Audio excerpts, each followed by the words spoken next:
Hello दोस्तों, कैसे हैं आप सब। दोस्तों, आज मैं आपको एक ऐसे देश के बारे में रोचक फैक्ट्स बताने वाला हूं जो कि है सबसे अलग। जी हां, एक ऐसा देश जहां की दुनिया का सबसे ज्यादा ज्वालामुखी है। जी हां, इस देश में है दुनिया का सबसे बड़ा गोल्ड माइन। इस कंट्री के लोग आपको हर समय जोश में ही नजर आएंगे। इस देश में वैसे ही इस्लाम धर्म को मानने वालों की संख्या सबसे ज्यादा है, लेकिन एक आध ऐसे भी आइलैंड हैं जहां पर कि हिंदुओं की जनसंख्या सबसे अधिक है। क्या आप यकीन कर सकते हैं किसी देश में एक जानवर की पोटी से बनाई जाती है वर्ल्ड फेमस कॉफी। यहाँ के लोगों में नॉन वेज खाना सबसे लोकप्रिय है और उसमें भी यहाँ की जनता फ्रॉग लेग खाती है और यहाँ से एक्सपोर्ट भी किया जाता है। दोस्तों, क्या आपको समझ में आया कि आज मैं आपको किस देश की यात्रा पर लेकर जा रहा हूँ? सोचिए। चलिए, कोई नहीं दोस्तों, आज मैं आपको एशिया का बड़ा देश इंडोनेशिया के बारे में एक से बढ़कर एक फैक्ट बताने वाला हूँ। बस आपसे रिक्वेस्ट है कि आप इस वीडियो को अंत तक जरूर देखिएगा। फ्रेंड्स, सबसे पहले तो आपको बता दूं कि इस देश का पूरा नाम है रिपब्लिक ऑफ इंडोनेशिया। इस देश की कुल जनसंख्या है 27 करोड़ से थोड़ा ज्यादा। पॉपुलेशन के मामले में ये दुनिया का चौथा सबसे बड़ा देश है। फ्रेंड्स, इस देश के पास कुल लैंड एरिया है 18,11,570 स्क्वायर किलोमीटर का। वहीं बात की जाए यहाँ की पॉपुलेशन डेंसिटी की, तो आपको इस देश में 151 लोग पर स्क्वायर किलोमीटर पर दिख जाते हैं। यहाँ पर 57% लोग शहर में रहते हैं, तो वहीं 43% लोग गाँव से बिलोंग करते हैं। दोस्तों, आपको बता दूं कि इस देश में इस समय भी तकरीबन 400 से ज्यादा एक्टिव वोल्केनो हैं।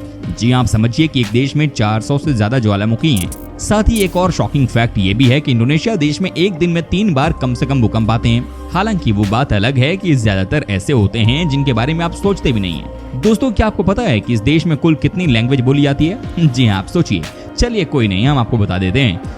फ्रेंड्स, आपको बता दें कि इस देश में कुल मिलाकर 700 से ज्यादा भाषा बोली जाती है। साथ ही साथ यहाँ की ऑफिशियल भाषा को बहासा कहते हैं। दोस्तों, ये बात तो आप भी जानते ही हैं कि इंडोनेशिया देश कई सारे आइलैंड के साथ बना हुआ है, लेकिन आपको ये बात जानकर हैरानी होगी कि इस देश में कई ऐसे भी आइलैंड हैं जो कि सबसे अलग हैं। जी हाँ, कहने का मतलब ये है कि इन आइलैंड पर आज तक कोई इंसान पहुंचा ही नहीं है। यहाँ के लोगों का मानना है कि कई सारे आइलैंड जो हैं वो नेगेटिव यानी कि भूत प्रेत से भरे हुए हैं, इसीलिए यहाँ पर कोई जाता ही नहीं है। हालांकि इस बात में कितनी सच्चाई है ये किसी को पता नहीं। आपको बता दें कि इंडोनेशिया देश के लोगों को बहुत ही मेहनती कहा जाता है। जी हाँ, माना जाता है कि यहाँ के लोग कम से कम एक दिन में 10 से 12 घंटे का काम करते हैं। साथ ही यहाँ के लोग हफ्ते में एक भी छुट्टी मिली तो भी खुश रहते हैं। जी हाँ, कहा जाता है कि यहाँ वाकई में लोग स्किलफुल भी हैं और हार्ड वर्क भी करते हैं, और जिसकी वजह से ये देश आगे बढ़ता जा रहा है। क्या आपको पता है कि इंडोनेशिया के लोगों को सबसे ज्यादा क्या पसंद है खाने में? जी हाँ, सोचिए जरा, क्या खाते हैं यहाँ के लोग? ऑफ कोर्स, यहाँ के लोग नॉन वेज खाते हैं, लेकिन सबसे ज्यादा जो यहाँ पर खाने में पॉपुलर डिश है वो है फ्रॉग। जी हाँ, जैसे हमारे देश में चिकन लेग लोगों को खाना पसंद है, वैसे ही इस देश में फ्रॉग लेग लोग मजे लेकर खाते हैं। कहा जाता है कि न सिर्फ खाते हैं बल्कि दोस्तों ये तो फ्रॉग लेग को एक्सपोर्ट भी करते हैं। अगर आपको फ्रॉग लेग से है परेशानी तो आप संभल कर ही जाइएगा इंडोनेशिया में। दोस्तों, आपको ये भी बता दूं कि यहाँ के लोगों में अलग तरह की वाइन एंड बियर पीने का बहुत शौक है। जी हाँ, यहाँ पर आप देखेंगे कि हर रेस्टोरेंट में आपको कई सारी वैरायटी की वाइन एंड बियर मिल जाती है। क्या आपने कभी स्नेक वाइन के बारे में सुना है? जी हाँ, आपको बता दूं कि ये भी हद से ज्यादा पॉपुलर है इंडोनेशिया देश में। कहते हैं कि यहाँ पर हर तरफ आपको बार तो मिली जाती है। क्या आपने कभी कोमोडो ड्रैगन के बारे में सुना है क्या? जी हाँ, ये दुनिया का सबसे बड़ा लिजर्ड होते हैं। इन्हें देखकर ही आपकी जान निकल जाएगी। कहते हैं कि ये लिजर्ड दिन भर सिर्फ खाने की तलाश में होते हैं।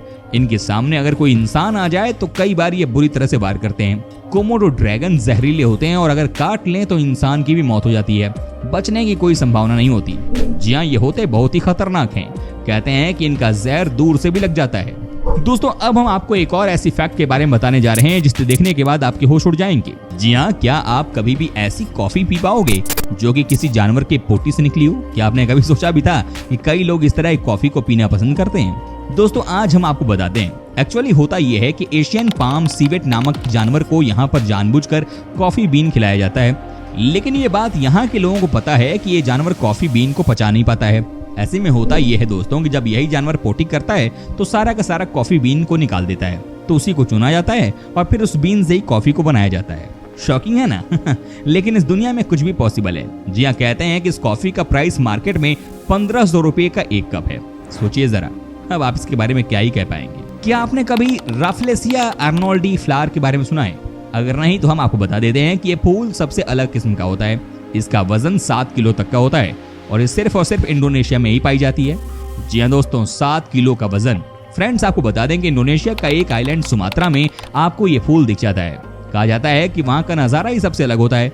लेकिन इमेजिन कीजिए कि 7 किलो का फूल वाकई में बहुत यूनिक बात है। बहुत सारे लोगों को ये बात पता भी नहीं होगी कि 7 किलो का फूल भी होता है।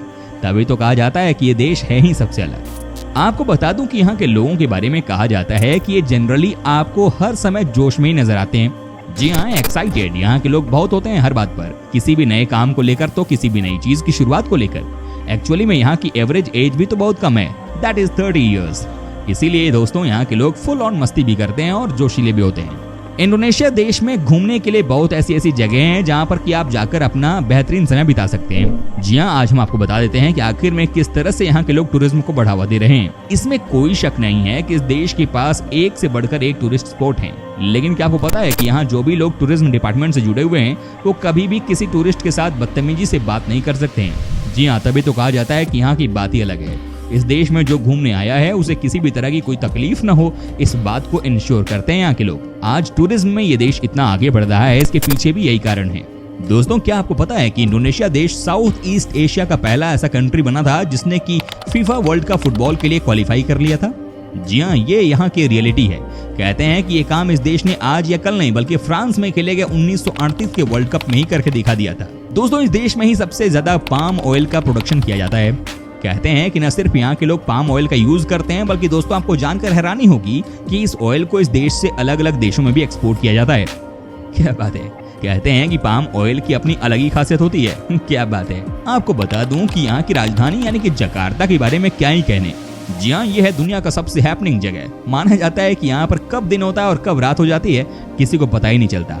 इसके पीछे एक ही वजह है और वो ये है कि यहाँ के लोगों का दिन रात काम करना। जी हाँ, ये शहर कभी सोता ही नहीं है। ये वाकई में बहुत बड़ा सिटी है। वेल दोस्तों, इस देश में लोगों का मेन सोर्स ऑफ इनकम है फिशिंग एंड कोकोनट का एक्सपोर्ट करना। जी हाँ दोस्तों, आपको बता दूं कि इस देश में ये काम बहुत बड़े लेवल पर किया जाता है। कहते हैं कि यहाँ पर आपको हर दूसरा इंसान फिशिंग बिजनेस में या कोकोनट के एक्सपोर्ट के काम में इन्वॉल्व मिल जाएगा। जी हाँ, ये है यहाँ का मेन सोर्स ऑफ इनकम। सबसे ज्यादा इस देश से फिश का एक्सपोर्ट नॉर्थ अमेरिकन कंट्री में किया जाता है। इसके पीछे भी रीजन है दोस्तों। कहा जाता है कि यहाँ पर आपको जितनी फिश की वैरायटी मिलती है उतनी आपको कहीं और देखने को नहीं मिलेगी और आज यहाँ के लोग इसी को इनकैश कर रहे हैं। कहते हैं कि यहाँ के ग्रामीण एरिया के लोग सबसे ज्यादा इसी धंधे में इन्वॉल्व हैं। दोस्तों, आपको बता दूं कि इंडोनेशिया शब्द की उत्पत्ति लैटिन शब्द इंडस यानी कि इंडियन और ग्रीक शब्द नेसोस यानी कि द्वीप से मिलकर हुई है। इंडोनेशिया को भारतीय द्वीप समूह या ईस्ट इंडीज द्वीप समूह के नाम से भी जाना जाता है। क्या बात है। यह देश बहुत बड़ा है और यहाँ के लोगों का दिल उससे भी ज्यादा बड़ा है। दोस्तों, जातीय तौर पर यह विविधताओं से भरा देश है जिसमें 300 से ज्यादा स्थानीय भाषाओं का इस्तेमाल होता है। ग्रामीण शिकारियों और घुमंतुओं से लेकर आधुनिक शहरी अभिजातीय वर्ग तक का बसेरा है इंडोनेशिया में। दोस्तों, इंडोनेशिया और भारत सांस्कृतिक रूप से एक दूसरे के करीब हैं। इंडोनेशिया दुनिया की सबसे बड़ी मुस्लिम आबादी वाला देश है और यहाँ हिंदू आबादी 2% से भी कम है, लेकिन फिर भी यहाँ की हर चीज पर हिंदू संस्कृति की छाप देखने को मिलती है। इंडोनेशिया में हिंदू देवी देवताओं की तो पूजा होती ही है, भाषा पर भी यहाँ का प्रभाव दिखता है।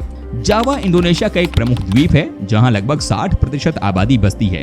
13वीं से 15वीं शताब्दी के बीच यहाँ माजापाहित नाम का हिंदू साम्राज्य खूब फला फूला, जिससे यहाँ की संस्कृति, भाषा और भूमि पर हिंदू संस्कृति की अमिट छाप पड़ गई।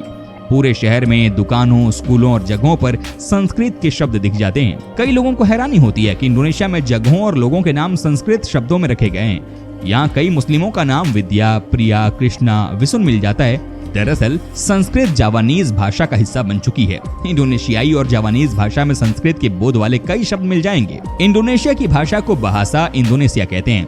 उनकी भाषा पर संस्कृत का काफी प्रभाव दिखता है। इंडोनेशिया के महान नेता सुकर्णो का नाम महाभारत का किरदार कर्ण से ही लिया गया है। सुकर्णो के पिता कर्ण के किरदार से बहुत ज्यादा प्रभावित थे, लेकिन महाभारत के युद्ध में कर्ण ने गलत लोगों का पक्ष लिया था, इसलिए उन्होंने अपने बेटे का नाम सु यानी कि गुड प्लस कर्णो रखा। इंडोनेशिया की 5वीं राष्ट्रपति का नाम भी मेघावती सुकर्णो पुत्री था।